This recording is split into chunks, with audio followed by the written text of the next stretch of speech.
Com a elaboração do traçado definitivo ajustado da rede básica, nós agora vamos então passar a fazer o dimensionamento hidráulico desse sistema. Então, para fazer o dimensionamento hidráulico, a primeira atividade de todas é definir a demanda e as vazões.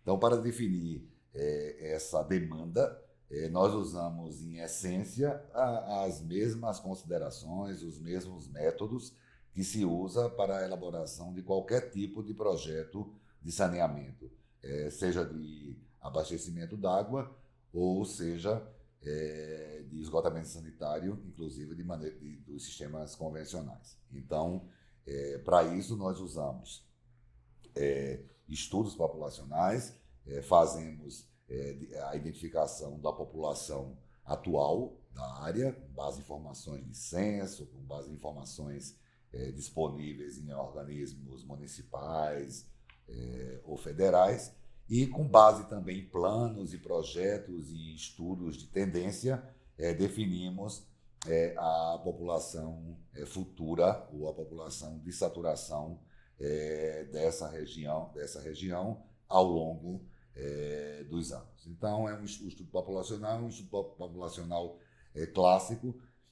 Quanto mais informações disponíveis for possível, melhor será essa projeção dessa população. Para o dimensionamento da rede de coleta, do sistema de coleta, ou seja, dos coletores da rede básica, nós usamos sempre, para a verificação das condições hidráulicas desse coletor, nós usamos a população de saturação, ou seja, a população de fim de plano, considerando que essas estruturas devem ser implantadas de uma única vez. Não há sentido você ficar abrindo e fechando as ruas e trocando essas tubulações ao longo do tempo. Mas, para as estruturas finais, como estações elevatórias ou estações de tratamento descentralizadas, é possível que essas unidades sejam implantadas por etapas. Elas possam ser etapalizadas. Então, você pode, nesse caso, usar uma população projetada para determinado período, projetar essas unidades para esse período e, à medida que haja um crescimento da população, possam ser implantados outros módulos, no caso da estação de tratamento, ou possa haver, por exemplo, a troca do equipamento de bombeamento para o caso das estações elevatórias. Então, a mudança na questão do dimensionamento hidráulico do sistema condominial é na lógica de como nós usamos estas vazões, certo? Num sistema convencional, o que se faz é você ter a vazão total, que vai ser gerada por aquela população. Essa vazão então é dividida pela extensão total de rede coletora, e com isso você determina um coeficiente linear de vazão. Ou seja, à medida que o coletor vai caminhando, vai tendo seu traçado, vai havendo um aporte de vazões de maneira linear ao longo desse caminhamento. Na lógica condominial, essa lógica não funciona, esse raciocínio não funciona. Por quê? Porque nós fazemos as conexões dos esgotos produzidos nas quadras através dos ramais condominiais. Então, a conexão dos ramais, eles são feitos em pontos na rede coletora. Os ramais condominiais são ligados nos postos de visita, nos postos de dispersão, eles não são ligados ao longo da rede. Então, nesse caso, o critério de cálculo adotado para a modelagem hidráulica dos coletores é o uso das vazões pontuais.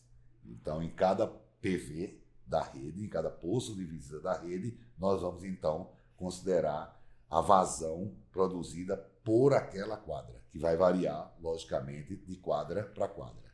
Então, para isso, nós normalmente elaboramos uma tabela com identificação de todas essas quadras, onde você tenha a população inicial e a população final, ou a população de saturação de cada quadra, e com isso nós podemos calcular com base em todos os parâmetros de consumo, per capita e coeficientes de cálculo, essa vazão inicial e essa vazão final por quadra. Então, e essa informação é que será utilizada, então, para o dimensionamento hidráulico do sistema. Mais uma vez, esse trabalho pode ser feito dessa maneira clássica, mas também pode ser feito, por exemplo, com o uso do software Sunbid, que já tem previsto neste programa ferramentas onde você pode fazer a identificação da quadra, informar, ter campos para informar essa população inicial e essa população final, e o programa automaticamente calcula todas essas vazões iniciais e finais de cada quadra e já identifica em que ponto da rede estas vazões serão lançadas. Essas vazões serão consideradas para viabilizar o cálculo do sistema. Então, com relação ao dimensionamento hidráulico, a mudança básica é com relação à lógica e como considerar o aporte das vazões.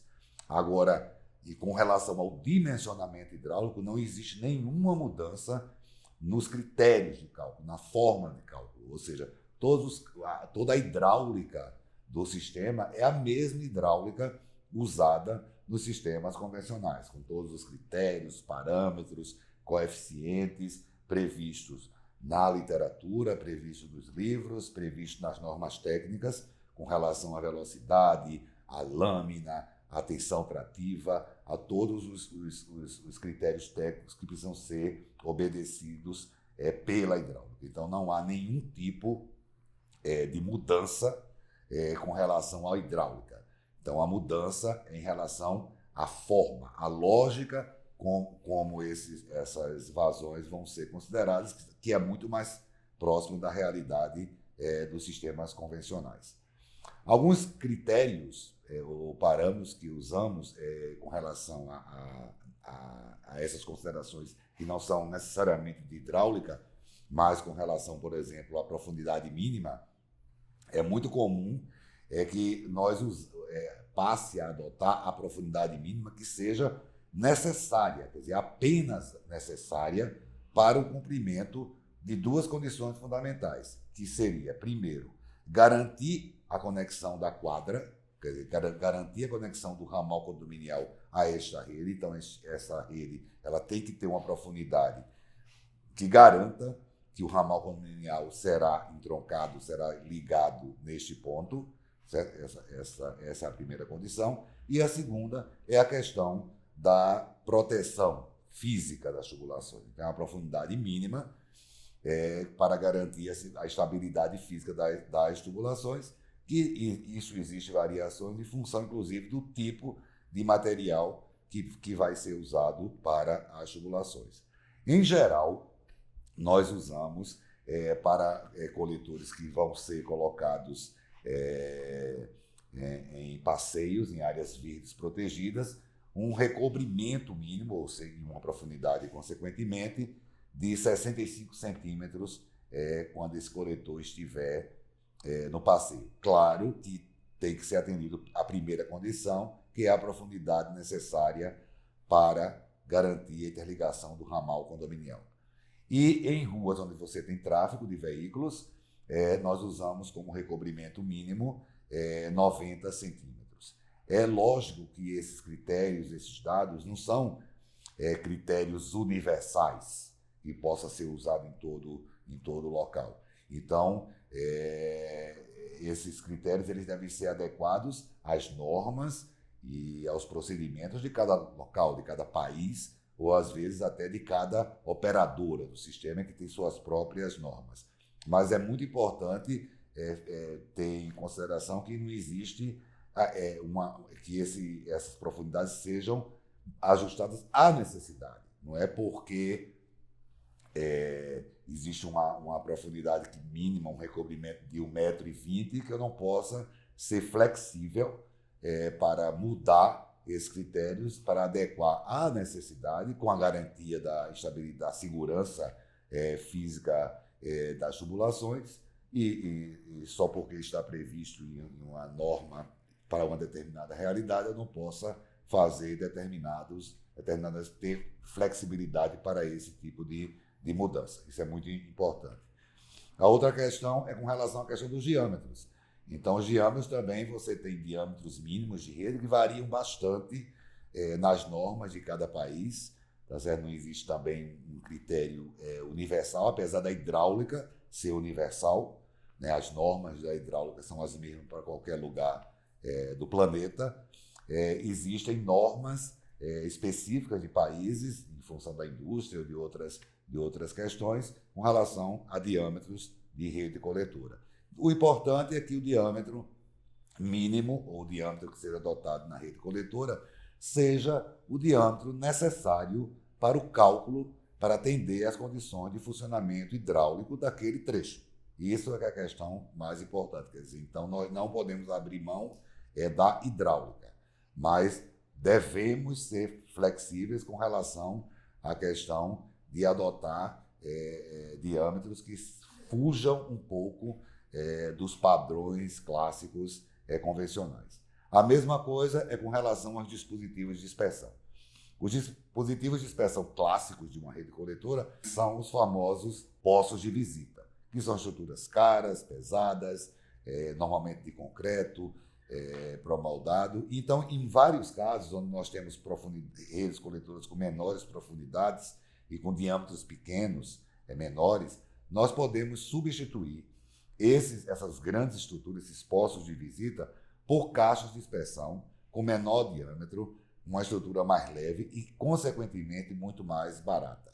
Então, nós podemos ter várias variações e até determinada profundidade e até determinado diâmetro. Nós podemos usar, por exemplo, uma caixa de dispersão de 60 centímetros, de 80 centímetros de diâmetro, para profundidades até 1,30 m e com diâmetro até 150. Então, é importante que se estabeleça o máximo possível e usar unidades de dispersão, dispositivos de dispersão mais simples quando a situação permitir. O importante é que a distância entre esses postos também sejam verificadas para que sejam aquelas também necessárias para garantir a manutenção em função do que nós vamos ter disponíveis para os equipamentos de manutenção. Então, se você tem um equipamento de manutenção que permite, um caminhão, que permite, por exemplo,